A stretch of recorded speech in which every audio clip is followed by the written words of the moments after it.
今年の受験生は質が低いな。エレガンスに欠けるものばかりだ。おはようございます、マスター。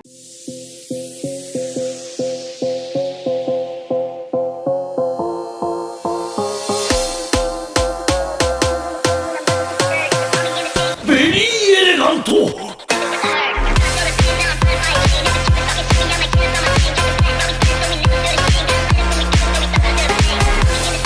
The Night of Beauty has finally transcended upon us. Argenti is a 5-star physical erudition DPS who specializes in AOE damage output. With no backloaded damage, no fancy mechanics, just a straight DPS with high multipliers on his enhanced ultimate. Hey guys, MrPokke here, back with another video. As Mihoyo pivots into 4+ target content as we have seen from our current Memory of Chaos 10 and very likely Memory of Chaos 12 as well as Pure Fiction, Argenti will be one of if not the strongest AOE unit as of version 1.5, even version 1.6 with Run Mei and Doctor ratio in the horizon, and this will finally allow us to potentially overthrow the current destruction meta trio that is Jingliu, Blade and Inhibitor Lune.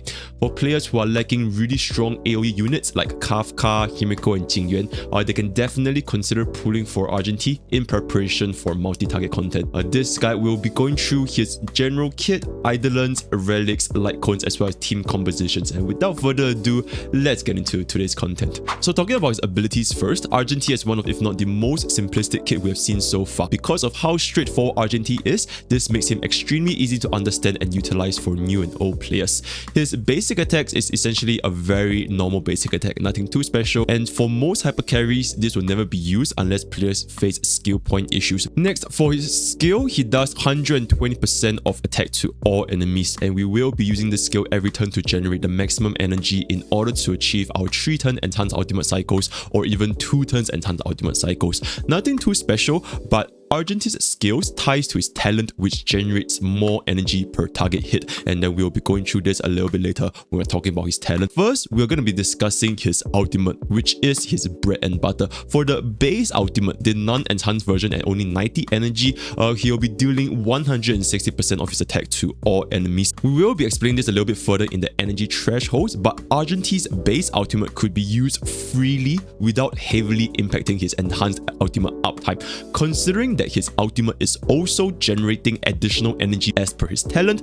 Using Argenti's base ultimate for mobs into skill can quickly bring up Argenti's energy levels again, so players should not be fixated on only using his enhanced ultimate. That being said, I do advise players against using his base ultimate against single targets, and for single targets, we will be referring to his enhanced ultimate. The merit bestowed in My Garden consumes 180 energy and deals physical damage equivalent to 280% of his attack to all enemies, and further dealing damage for 6 extra times, each time dealing 95% of his attack. Now, this is the cornerstone of Argenti's entire kit and his entire damage output. Argenti essentially wants to use this enhanced ultimates as frequently as possible while getting all of the support buffs and debuffs to maximize his final damage output. His ultimate also has the highest multiplier in the entire game. Assuming that we hit up to 5 targets, this will go to 1400% damage multiplier plus a further additional 570%, which is almost 2000% against 5 targets. And even against a single target, Argenti's enhanced ultimate can deal up to 850% physical damage. Furthermore, this additional damage, the second instance where he deals additional damage 6 extra times, also deals additional 0.5 toughness bar damage per hit, which is exactly the same like how Lightning Lord's additional hit functions. So Argenti, not only does he deal ridiculous amounts of damage to multi-targets, to single targets, he also breaks really well with this additional hits. Players would definitely be concerned that this 180 energy is going to be really difficult to attain, and as such, we will not see very high uptime on Argenti's enhanced ultimate. But with the optimal rotation and the optimal team comps, it is entirely possible to have Argenti have a 3-turn enhanced ultimate cycle, which will be the main objective for our entire team building. Not to mention, if we are going to be using some specific units and specific setups, we could even achieve a 2-turn enhanced ultimate. Now we'll be finally talking about his talent Sublime Object, which is for every enemy hit when Argenti uses his basic attack, skill or ultimate, he'll regenerate his energy by 3, grants him a stack of Apotheosis, increasing the crit rate rate by 2.5% up to 10 times. So aside from the additional 3 energy per hit, this essentially acts as a 25% permanent crit rate buff. In a 4 target scenario, it will take 2 turns for Sublime Object to take its full effect after including his traces, which perfectly aligns with the time it takes for Argenti to get his enhanced ultimate on the very first wave, right? Because if we're starting in Memory of Chaos, we have 90 energy, and after using our skill 2 times, it's going to be 60 energy. Then proccing this Sublime Object twice, which is 12 energy each, that's going to be around 24 energy, and the final 8 energy is going to be from his traces, which generates energy per enemy that enters into the battle for a total of 182 energy. So generally speaking, this is the talent that allows Argenti to have such a high uptime on his enhanced ultimate, even though his enhanced ultimate has a really high energy cost, because every single time we were to hit a target with a skill or ultimate especially, it can generate up to 15 energy against 5 targets. So players do not need to worry if Argenti have a very slow ultimate uptime. Lastly, Argenti's technique Manifesto of the Purest Virtue. Enemies in a set area has dazed for 10 seconds and they will not be attacking the team, and when we attack a dazed enemy, we'll do physical damage equivalent to 80% of our attack and regenerate Argenti's energy by 15. Now, this 15 energy, it allows Argenti to enter into combat with 105 out of 180 energy. Now, on paper, it looks like a rotation change, but in reality, this technique will not allow Argenti to cast his ultimate within a single turn. So most of the time, we will not be using Argenti's technique to enter into battle. And with that out of the way, let's discuss his traces. First of all, his minor traces give him up to 28% attack, 14.4% physical damage, as well as 10% HP. There is a slight overweight on attack percentage, but there is still a decent amount of physical damage. Unfortunately, Argenti does not have the valuable crit traces like previous hypercarries, so a good crit ratio will be extremely important for him. So for his first trace, at the start of a turn, immediately gains a 1 stack of Hypothesis. Now this will allow Argenti to stack onto 10 stacks within the first 2 turns of Memory of Chaos against 4 target scenarios, since at the start of a turn, it immediately gains 1 stack. So after 2 turns against 4 targets, it will be a total of 10 stacks. Generosity is when an enemy target enters the battle, immediately restores 2 energy for itself. This trace is also perfectly designed to enable Argenti's enhanced ultimate in the first 2 turns against 4 targets,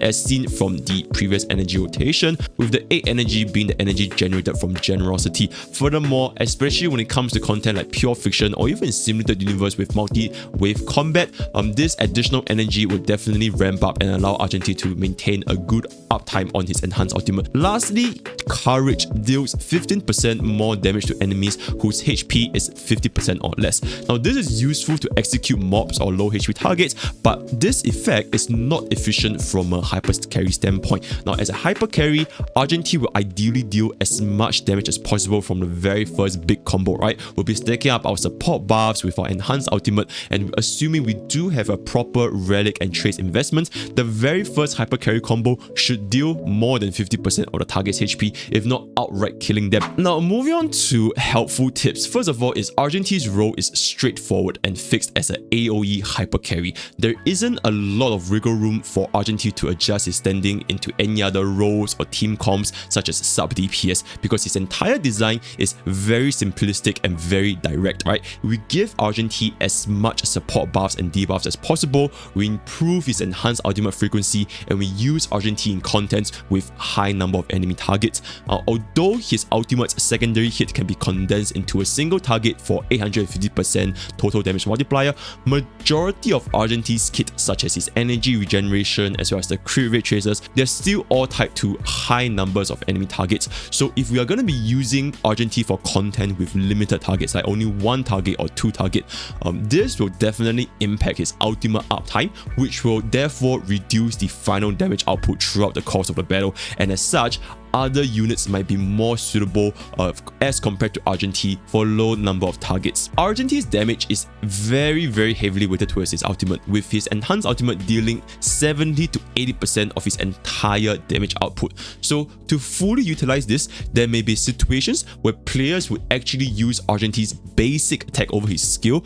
and this will allow us to allocate all of our skill points into our supports in order to further enhance our ultimate damage. So an excellent example would be once once again Bronya Tingyun Huo, where an E0 S0 Bronya may create a skill point deficit. Normally, players combat this by using Bronya with basic attack and skill cycling, but for Argenti, players can consider allocating more skill points into Huo and Bronya, because as long as the important buffs are available during Argenti's enhanced ultimate, namely Bronya's ultimate, Huo's ultimate, as well as Tingyun's ultimate, then Argenti's damage output will not fall off even if we are using basic attack as a hypercarry. The only catch is if we are using basic attack on the Argenti, we'll generate less energy, right? Not only do we only generate 20 energy instead of 30 energy, we also generate less energy from our tracers since it is 3 energy per hit, and our basic attack unfortunately only hits a single target. Lastly, Argenti's ultimate has no wasted hits if the mobs die from the first damage segment. So as you guys can notice from Argenti's ultimate, there are 2 different segments. The first of all being this huge AOE that deals a single damage instance to all targets, and then after this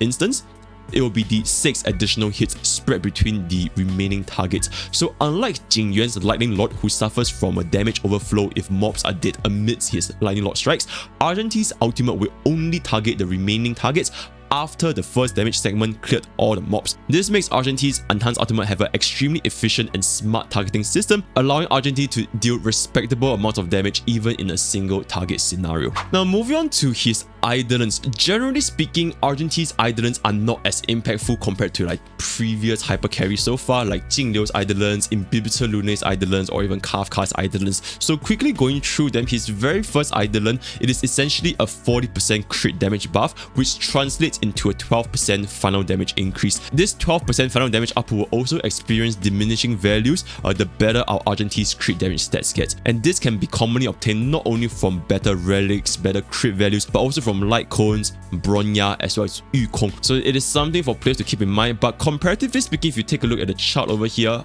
Argenti's E1, it is one of the highest damage increase aside from his Eidolon 6. Even so, it is only a 12% final damage increase as compared to some of our previous DPS units. Moving on to his Eidolon 2, if the number of enemies on the field equals to 3 or more when using an ultimate, we have increased attack by 40%. This is a roughly 11% final damage increase, but with a strict criteria of 3 or more enemies, which renders it useless if we are facing against 2 or 1 boss targets when we have dealt with all of the mobs with Argenti.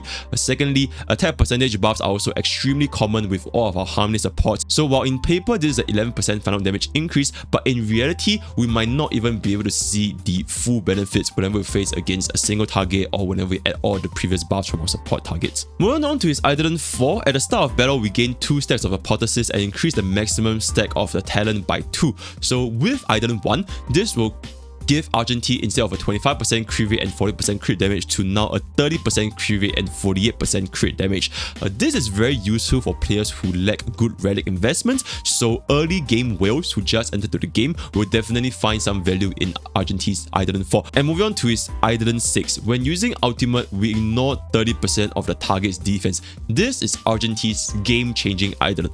On paper, on the chart right now, it is a roughly 27% damage increase, and this may seem pretty lackluster for an Eidolon 6, considering the final damage increase of only 73% from his Eidolon 0 all the way to Eidolon 6. However, once we factor the exponential damage increase of defense reduction stacking, as I've mentioned in all of my previous videos in the past, this can very easily push Argenti's damage output well above 100% from E0. So things like Pella, Resolution Lightcone, Genius 4-piece, they all contribute towards defense reduction, and all of these combined can reach up to 98% defense reduction without quantum weakness. So this is one of, if not the strongest damage increase. So definitely something that whales could consider if you are going to be going for an E6 unit.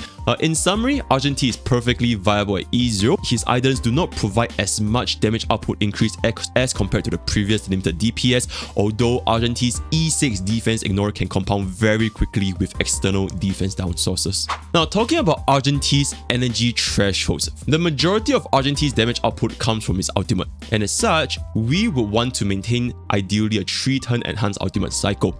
And we will also be showing why Argenti can use his base ultimate against every single mob wave, breaking the misconception that players may have where they should only use enhanced ultimate or use enhanced ultimate as much as possible and forsake the base ultimate. That being said, Argenti's energy threshold is extremely volatile, depending on the number of targets, and as such, it is quite difficult to create a perfect threshold table for us to refer to. So before even going into the energy threshold, here are the conditions, right? We're always going to be using Salsoto 2-piece, we're always going to be running a Lightcone without energy regeneration, and we are not going to receive any kills, and we're always against 4 targets, and we are assuming that no waves are currently spawning.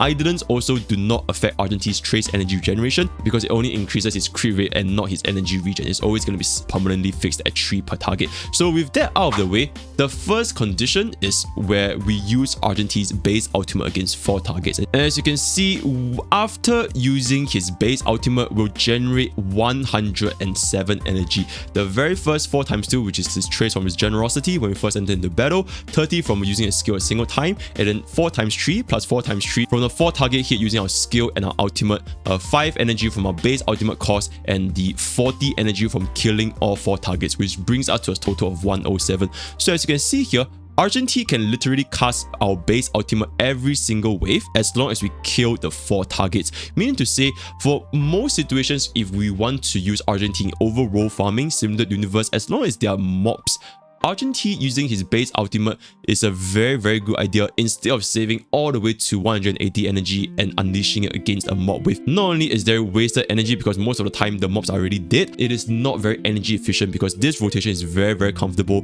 with no Ting Yun, no energy light cone, and no energy regeneration rope. Now, for a team comp with Ting Yun and Huo Huo, we can achieve a 2-turn ultimate using the following cycles, right? We have the ultimate base cost plus 12 energy from our talent, 8 energy from generosity using our skill twice, and then further 12 plus 12 energy from our talent, and a 36 energy from Huo Huo, and 50 energy from a non-E6 Ting Yun for a total of 195 energy, which creates a 2-turn ultimate cycle. Now, note that Ting Yun and Huo Huo themselves, they cannot maintain 2-turn ultimates because their cycle simply doesn't allow them to. Another possible rotation for players without Huo Huo, and we can still achieve a 2-turn ultimate, is running ER rope on Argenti. So as you can see here, it is still an 180.15, which is perfectly a 2-turn ultimate, assuming that we did not even kill any targets. So even for players without Huo Huo, it is definitely still doable. But what about without Ting Yun and Huo Huo? Now, if players do not have Ting Yun and Huo Huo, then Argenti can still maintain a 3-turn ultimate as long as we run an energy regeneration rope. With energy regeneration rope, this is going to be the breakdown of the energy threshold. We still get 180.29 energy, which perfectly allows us to cast our ultimate every 3 turns. Without running an ER rope, then Argenti will need to have 3 kills over 3 turns to compensate for this, which is more than likely for most situations anyways. So in summary, Argenti's energy threshold is very wild and not very fixed due to our talent and trace energy regeneration tied to the number of enemies we face. 2-turn enhanced ultimate is possible, but we're unable to maintain this with 100% uptime, and ideally we always want to have our 3-turn enhanced ultimate for the best playing experience. Now moving on to the relic set, the 4-piece champion is going to be the best in slot for general use since it provides 10% physical damage with up to 25% attack. Now note that champion's 4-piece effects, they are not great by any means. It's basically just 25% attack, but it's more so due to us lacking a universal 4-piece that can improve our ultimate damage, like how DOT comms and follow-up attack comms have recently tailored a prisoner as well as Grand Duke's 4-piece. A 2+2 champion with Musketeer is also viable, having 13% less attack but an immediate 12% attack from the start of the battle, which is perfect for overroad and short fights. So that's something that players can consider. Now, for an even higher damage threshold, which is the highest amount of damage possible, we can run Argenti with the 4-piece Genius set. Now, while champion is better for general use, Genius actually outperforms against quantum weak enemies since it acts as a defense threat source, especially when we pair Argenti with defense threat sources like Pella, Silver Wolf, and Resolution Lightcone. Not to mention, farming for the Genius domain is also recommended for most players due to stamina efficiency as compared to farming for the champion set. And then moving on to his planetary set, very straightforward, it's just going to be Salsoto. It's Argenti's best in slot with no close replacements, because despite not having follow-up attacks, Salsoto is still extremely suitable for Argenti due to the ultimate damage percentage. And as I've mentioned earlier, majority of Argenti's damage comes from his ultimate, up to 70 to 80%, and his skills deal modest damage at best. Routine Arena could act as a substitute for the additional 8% crit rate, while Space Sailing Station could also provide additional attack, but it is not as impactful as Routine Arena's crit value, and is nowhere near as impactful as Sao Soto's crit value and ultimate damage increase. For his main and substats, very typical hypercarry setup. Due to the innate crit rate from his talent, crit damage body can be more easily equipped on Argenti, and speed boots will be preferred to maintain a higher energy regeneration since we get more turns more frequently. Energy regeneration rope will be depending on the conditions, although using energy regeneration rope with speed boots will heavily reduce Argenti's attack percentage, so we will need to rely on external sources like our Tingyun, Asta, Bronya. So as you can see, main stat is going to be crit rate or crit damage on his chest, speed boots, attack or ER rope, physical damage sphere, and for subset priority, it's just a good old crit rate, crit damage into attack percentage and speed. Moving on to Argenti's Lightcone, no surprise, his S1 is the biggest damage increase. All of the other Lightcones don't really come close to what his signature Lightcone has to offer, with the best substitute at Before Dawn having 13% less final damage output. So why is the case? On signature Lightcone and instant without gaze, it is 36% crit damage with a 64.8% ultimate damage bonus. Now, as I've mentioned, more than 70% of Argenti's damage output is from his ultimate, so the increased damage affecting only his ultimate would not be an issue. In fact, Argenti wants as much ultimate damage bonus as possible. With the higher base stats, crit damage and everything, this is by no doubt the best installed Lightcone for Argenti. Now, for two substitutes, there is not signature Lightcone, it's gonna be S1 Before Dawn or even S1 Milky Way. First of all, for Before Dawn, his crit damage and ultimate damage increase still provides excellent damage increment for Argenti even without the follow-up damage bonus. Not to mention, it has a higher base attack than 4-star Lightcones, including the Battle Pass Lightcone. Now, for the Night of Milky Way, this can actually outperform Peaceful Day if there is a permanent uptime on 5 enemies. Otherwise, the damage will fall off up to below Peaceful Day. So this could be a potential Lightcone, especially for pure fiction in the future. Now, for players without Before Dawn nor Milky Way, then S5 Peaceful Day is going to be the final best alternative, right? With a permanent 64% damage increase for all damage output, including his ultimate. Although Peaceful Day does have a lower base attack value, which impacts its placement against the 5-star Lightcones previously. If players do not have any of these alternatives, S5 Make the World Clamor and Genius's Response can also make for a decent substitute, with Make the World Clamor being a weaker version of Peaceful Day, and Genius Response crit damage effect can only take place after a kill, which can be difficult to achieve before our first enhanced ultimate since Argenti's skill barely does any damage. So in summary, S1 over Before Dawn over Peaceful Day over the 4-star variants, with Milky Way scaling well against content that has 5 targets permanently. And Before Dawn is better than Peaceful Day despite the follow-up damage being completely useless due to the ultimate damage, crit damage and higher attack stats. For generally speaking, if at this point, I would recommend players to go for Argenti's S1 over his Eidolon 1 because his S1 is just really tailored to his entire kit. And finally, we have come to Argenti's team composition. Now, his team composition is rather straightforward. A team win is going to be mandatory for a 2-turn ultimate, as we've seen from the energy threshold, while Huo Huo enables it without Argenti running ER rope. Sustain wise, is we do not want to run Huo Huo. Anyone works, but Huo Huo is going to be the most offensive sustain unit for Argenti. Bronya, as always, she works really well with a hypercarry, with the extra turns increasing its ultimate uptime via more skill cast. Asta, Yukong, Pella, Sailwolf, they're all viable substitutes if we are not going to be running Bronya or Tingyun. Pella has excellent damage increase, assuming that we are using a Genius 4-piece or using an E6 Argenti, while Yukong's massive support buffs suits Argenti's massive ultimate damage multipliers, since Argenti does not need to have a constant buff uptime. He only wants to have buffs when he wants to cast his enhanced ultimate. So Yukong actually works really well with Argenti. Hanya also works exceptionally well, but we'll be discussing Hanya further in her own unit analysis. So as you can see from the sample teams, we can run a possible 2-turn ultimate hypercarry with Hanya, Tingyun, Huo Huo and Argenti. We can also run a classic good old-fashioned hypercarry with Argenti, Tingyun, Bronya and Luocha, with Luocha to combat Bronya's high skill point consumption. And finally, we can be running Argenti with a Yukong variation with Argenti, Yukong plus either Tingyun, Bronya or Hanya with another sustain unit. And with that, we've come to the end of Argenti's unit analysis. If you would like to engage in any further discussions, feel free to check out my Discord at Pokke's Village, where we have a very active community talking about honkaistarrail on a daily basis.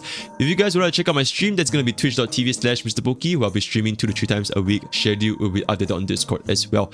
And with that, we've come to the end of today's content. All the best for your gacha pools, and I'll see you guys next time. Take care.